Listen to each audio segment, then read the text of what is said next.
Bakit mansanas na pula o red apple ang ginamit na prutas sa story ni Adam and Eve sa Bible? Alamin natin, ito po ang aking pagkakaunawa. Alam niyo po ang apple, yung color red, maraming ibig sabihin yan. At dito sa story nito, ang red ay, 'di ba, very attractive na kulay, yung intense red. Ito ay nagre-represent ng buhay, life. Ano ba ang kulay ng dugo? Red. It represents life. Ngayon, pag iyong tinalupan, ano naman ang lalabas na kulay? Kulay puti. Yung pulp ng mansanas.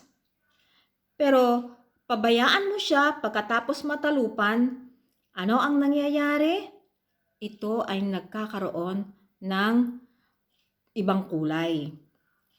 Either matingkad na brown or pagkatapos ng matagal na pagka-expose ay nagkakaroon ng oxidation at nagiging maitim ang kanyang kulay. Ano ang ibig sabihin ng symbol na ito? No? Ang pagkakalalang sa tao, 'di ba? Pagka nag-join ang similya ng lalaki at ito ay nagkaroon ng ano ba 'yan?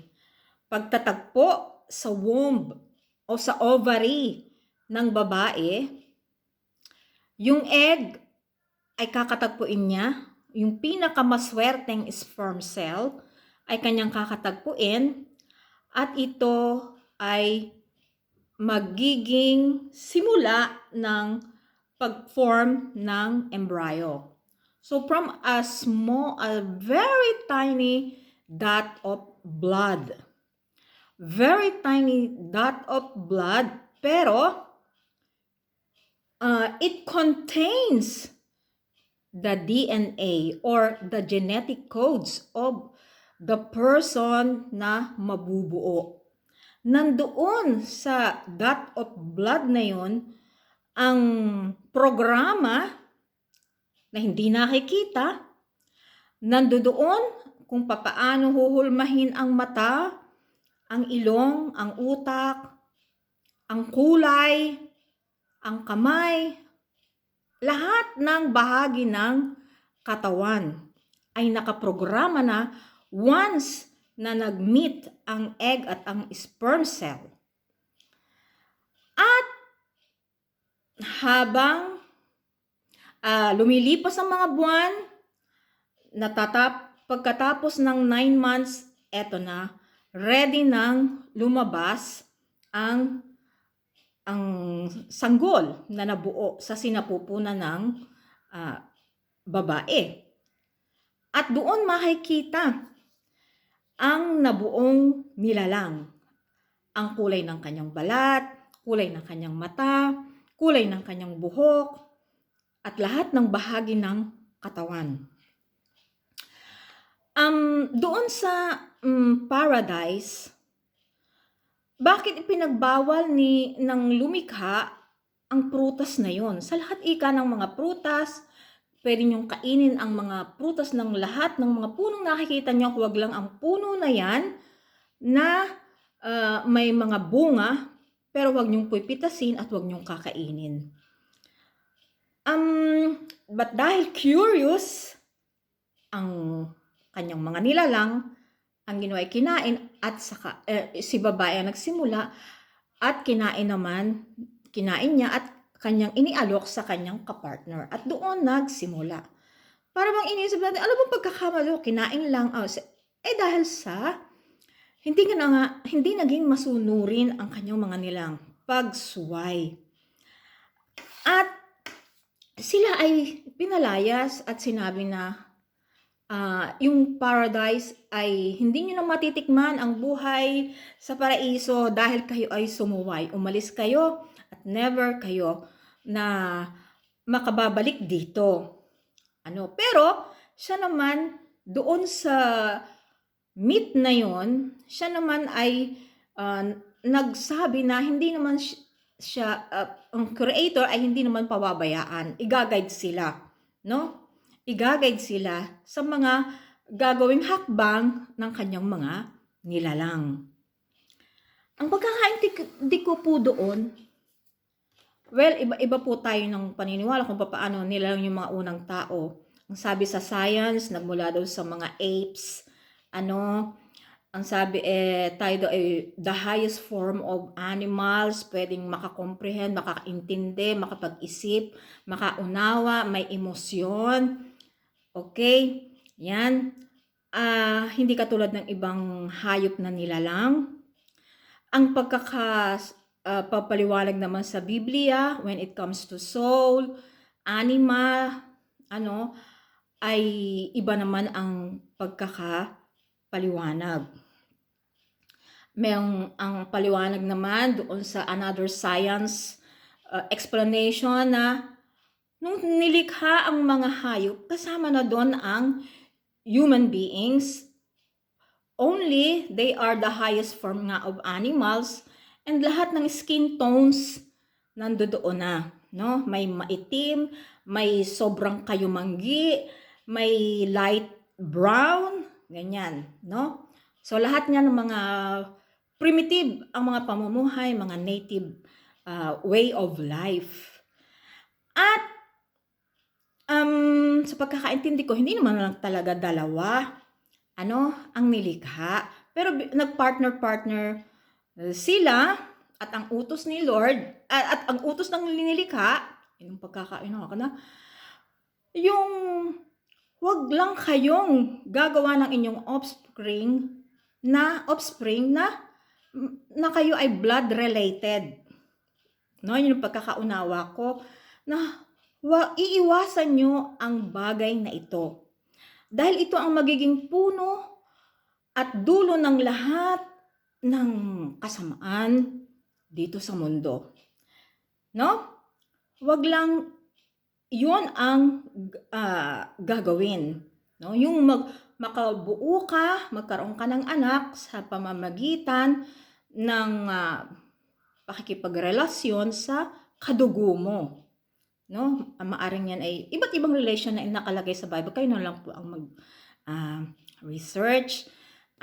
Basta yung yung inbreeding o yung napaka sobrang lapit. Halimbawa, magkapatid o yung magpinsan, first cousin, ganyan. No? Ganyan, second cousin. Whatever na relationship na blood related, ipinagbabawal ng lumikhayan. It is not ibig sabihin in accordance with how the creator created the universe. Everything is in unity. Like the sun, the moon, paano nilikha yan, mga hayop, dagat, landforms, waterforms, mga halaman, lahat, buhay ng tao, lahat yan, everything in unity.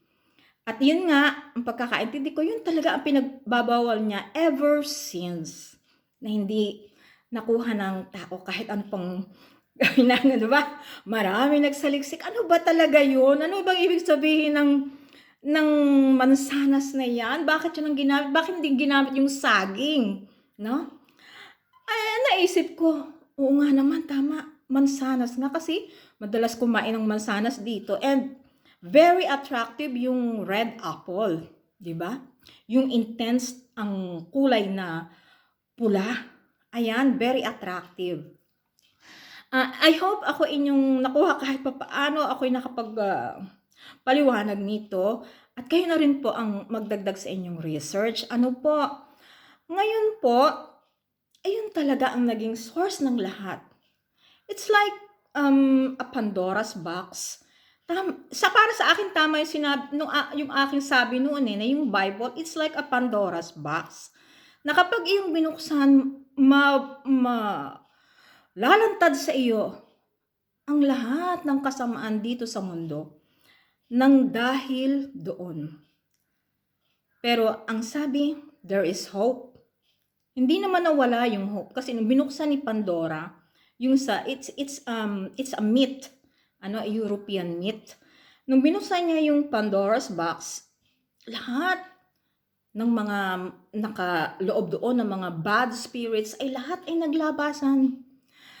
Oo, nakakalugang pinakita sa kanya ang lahat ng mga si Pandora na nagbukas, lahat ng kasamaan na nangyari dito sa mundo, and she was crying. And then, but may natira doon sa box. It was hope. Yun ang dapat nating hindi maiwala. And, ang sabi pa sa Bible, faith, pagtitiwala sa lumikha at saka ang pag-ibig. Ang pag-ibig ay love conquers all. Love conquers all. Yan ang makakasolve sa lahat ng mga suliranin dito sa mundo. Ang hindi ka ibig-ibig ay gustuhin mo, ibigin mo, mahalin mo ang iyong kapwa. Yun ibig sabihin kahit sino pa man siya. Ngayon balik dun tayo sa ating pinag-uusapan na kasi kasi lumabas yung white race.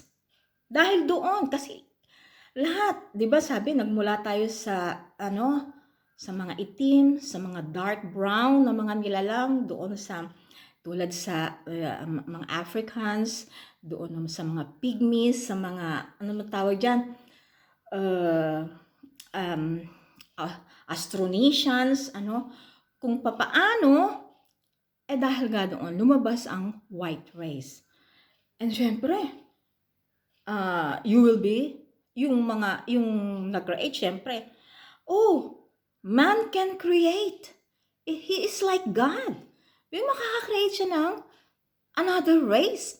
Makaka-create siya ng tao. And we don't know how they treated their children with different colors, yung mga ina.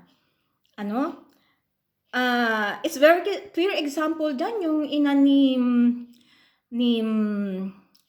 Jacob and ni Esau. Yung inheritance, yung pagbabasbas ng kanilang ama na bulag, sino ang naka-receive? Ang naka-receive ay si Jacob na hindi naman siya talagang unang lumabas sa sinapupunan ng kanyang ina. It was Esau, yung puti. Kasi black and white sila. Yung lumabas na una ay si Jacob. Ang ina nila ay black. At yung pangalawa ay si Esau. Pero the mother preferred that the blessings be given to Jacob. At ibig sabihin, hindi napabigay kay Esau. So, doon may favoritism, Mas preferred niya yung kakulay niya. At siya ang naka-receive ng blessing ng kanyang ng ama, si Jacob, instead of Esau. But then Esau was very angry. He said that magre-revenge siya. At darating ang time na yung si Jacob, the black race and other races, yung other races na hindi white, they nakahawak sa sa sakong. It's a figurative language na sila ay will remain inferior and the white race will be superior. So, dito ko na lang po muna tatapusin at ipagpapatuloy ko po ang susunod. Maraming salamat po.